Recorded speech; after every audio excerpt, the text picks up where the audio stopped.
Servus Männer, it's Red Pill Germany again, and today I want to talk about the recent elections that we had in Spain. On November 10th this year, we had the second general election in Spain already for this year. There was one in April and one in November, with some very interesting developments in this important European country. So as you can already see from the thumbnail of this video, for example, to make it short, there is a patriotic right-wing party in Spain. It's called Vox, V-O-X. And they managed to more than double the number of seats that they hold in the Spanish parliament. Also, the Conservative Party could see some improvement in this second election for this year, but the major winner or the biggest party is still the Socialist Party. And they're trying now to forge a coalition, the first coalition government in Spain ever actually,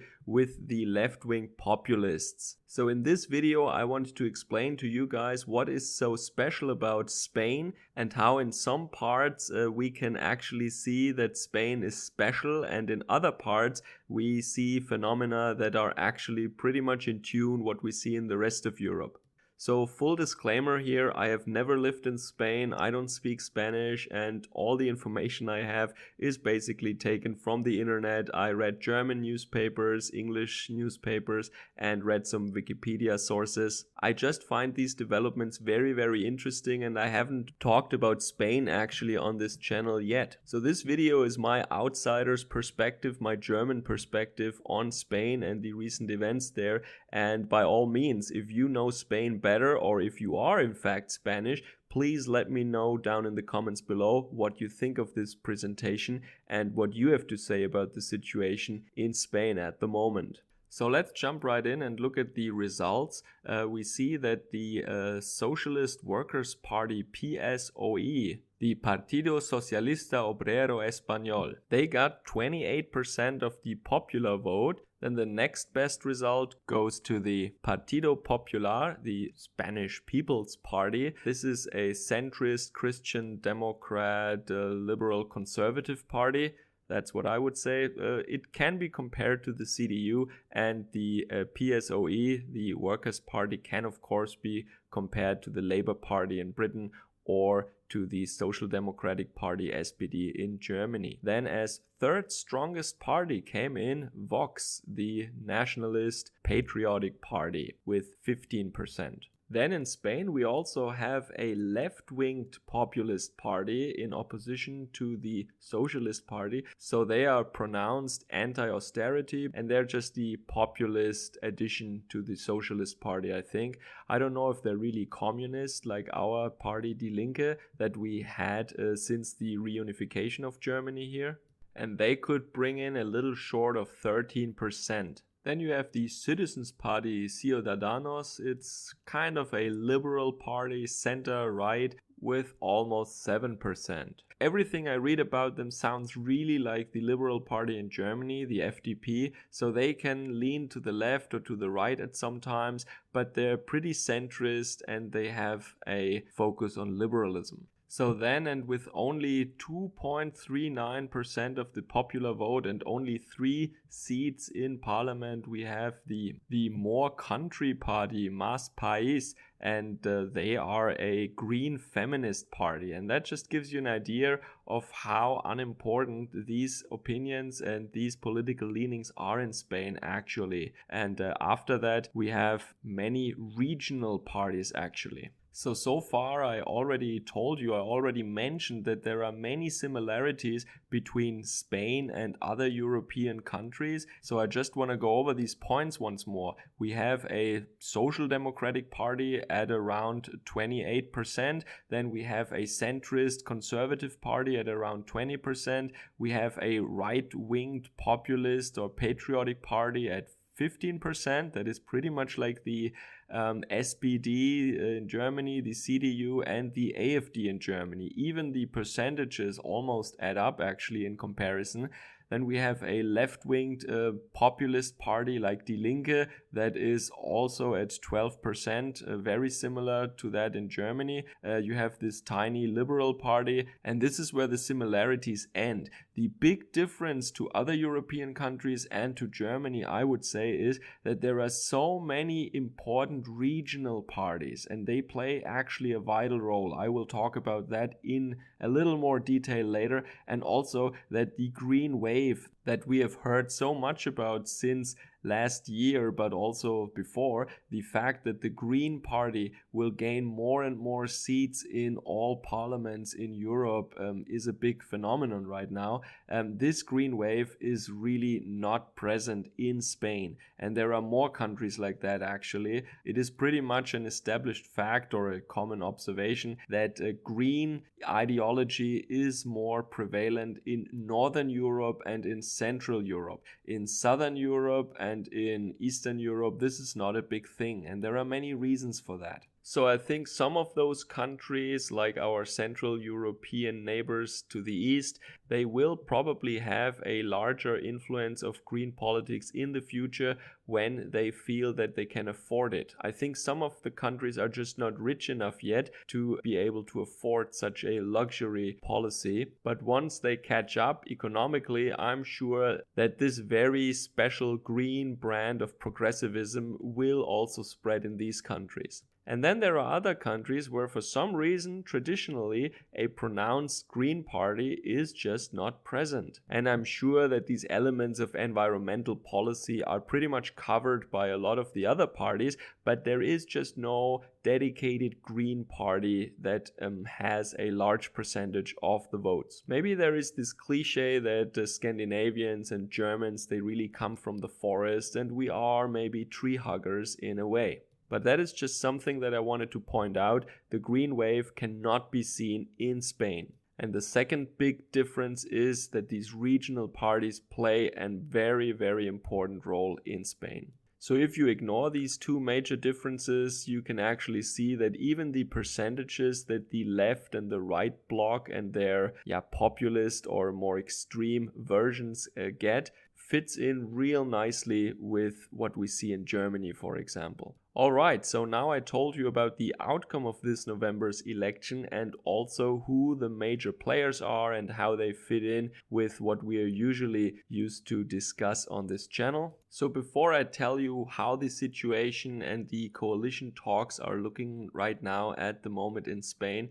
I want to add some background information about the history of Spain and how it is connected with these regional parties that we see are so predominant in Spain. So many of you might know that Germany actually helped the Spanish nationalists during their domestic conflicts in the 1930s so that a military regime under Franco could be established. Things only began to change after his death in 1975. So that the first democratic government under Felipe González of the Socialist Party could take over office from 1982. Then in the 80s, Spain became a member of NATO and the EU, and then you know that the country was ruled on and off by the centrist party and by the Socialist Party. And as I said before, there has never been a coalition of two parties that was ruling. It was always either one or the other party. After the election in 2016, the People's Party PP actually had a minority government that was supported by the more liberal Citizens Party. This government, however, was not stable, and after many scandals and also over the question of the autonomy or the secession actually of the region of Catalonia, this government actually fell in June 2018 last year in a motion of no confidence, and then we had new elections in April this year, 2019. So you can see already Spanish politics is really complicated, but after these elections earlier this year in April, it looked actually pretty good for the left side. The Conservative Party only had 17% and Vox at that time only had 10% of the vote. And the rest of the parties, or the majority of them, are fairly left-winged actually. But the problem was now that the left could not form a coalition. There was a lot of debate about whether or not it should be a coalition that will rule, or if there should be again a minority government that is just tolerated by the smaller party. That means the Socialist Party would be in government and it would be tolerated by Podemos, the left-wing populists, and some other parties. And fortunately, I should say, the left was unable to get their act together and to find a compromise. And also, it was trivial stuff I read. It's kind of funny that apparently one of the conflicts was that the Socialist Party was using WhatsApp, while the populist party Podemos was preferring the texting app Telegram. There you can see how important these vital tech questions can be. But I guess this was only a minor point, I hope at least. So because the left was not able to form a government, new elections were called for November, and this is what we just had. And the result is that the Conservative Party and the Patriotic Party could gain once again. Nevertheless, most of the votes are still on the left, and immediately after the elections, the Socialist Party ruled out the possibility of a grand coalition with the Conservative Party. And also very soon, the leftist populist party Podemos and the Socialist Party PSOE declared that they would form a coalition government together. I think because the pressure after 2 elections this year was actually rising, and the people demanded that these parties would now, in the second attempt at least, be able to compromise and form a coalition government. Of course, you see that the numbers really don't add up. These 2 parties alone cannot have a majority in parliament, so they need other parties. And I think this could be very interesting because a lot of these other seats are held by separatist regional parties. And most of them are pretty leftist actually, especially in Catalonia. So many of you might know about this. Actually, recently there has been a referendum in Catalonia of whether or not they should declare their independence from Spain. This is a very sensitive issue, and the leader of Catalonia, Mr. Puigdemont, actually had to flee the country, and I think he lives in Brussels now. For a certain time he was also in Germany, and the Spanish wanted us to turn him over to the Spanish authorities actually. And a court in Germany had to decide whether or not that should be done or not. So I think he cannot go back to Spain anymore because he's wanted there for treason. So traditionally in Spain the right is more centralist, and they are really for the unity of Spain. And the most important regions or groups that seek to have more autonomy or actually to secede are, of course, as I already mentioned, Catalonia and also the Basque country. The Canary Islands also have their own regional parties, and they also want more autonomy for these islands. Now I can still remember a militant Basque group, ETA we called them, and they were really just like the IRA maybe in Ireland, fighting for the independence of their region, or of their nation I should say, because Basque people are really distinctly different from other Spaniards. They have their own language and they are even genetically distinct from them. They are Western Europeans, that is clear, but many people say that they are actually older Europeans than the Spaniards. And as I said, they are genetically distinct. Also, the people of Catalonia have their own language. Catalan is its own language, and they speak that also in addition to Spanish. I can remember, for example, many years ago, I worked together with a lady from Barcelona, and she said she's not Spanish. She said she is Catalonian. And she also had a bright Catalonian flag on her desk, and she was very, very pro-independence, and that was way before 2017. So I guess as an outsider, as a foreigner looking on Spain, one has to bear in mind how important these regional conflicts are in Spain, and that Spanish people are not all the same everywhere. It goes as far as that they have their own local languages and their own tribes actually. We in Germany, we are also tribal. We have different tribes, and in some places you also have distinctly different languages, like in the Frisian Islands they still speak Plattdeutsch, and in Cologne they have their own language that is slowly dying out. But nobody here in Germany wants to seriously secede from the federation. I mean, some people in Bavaria, they say, oh, Bavaria should declare independent, but this is more said as a joke. There is no actual referendum.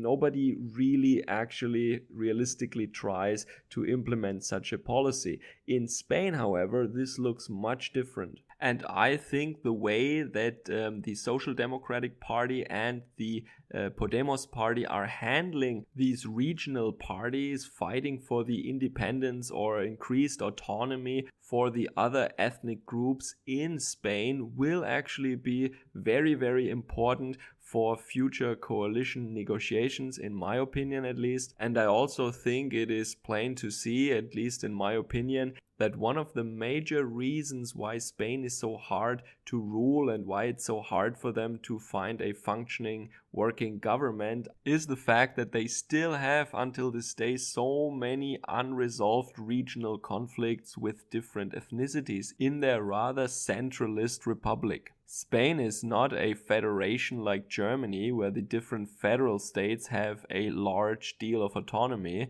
It is a very centralist state actually, and that does not really go well with these different ethnic minorities and their own genetics and their own languages even. So I understand the fear of the right, for example, to allow more autonomy. They would think that then the country will just fall apart, and they really want the unity of Spain, which I can also understand. Maybe the biggest problem is, and maybe we Germans have our part of the blame here, that one did not dare to give people in these regions more autonomy earlier, and there is a lot of bad blood in the meantime, and for many, many years there was a lot of conflict between centralist and regional forces. So that the one side just wants to get out of the nation state of Spain, and the other side really doesn't trust them with more autonomy for their regions. This is a very delicate situation, and it will be very hard to resolve this in a way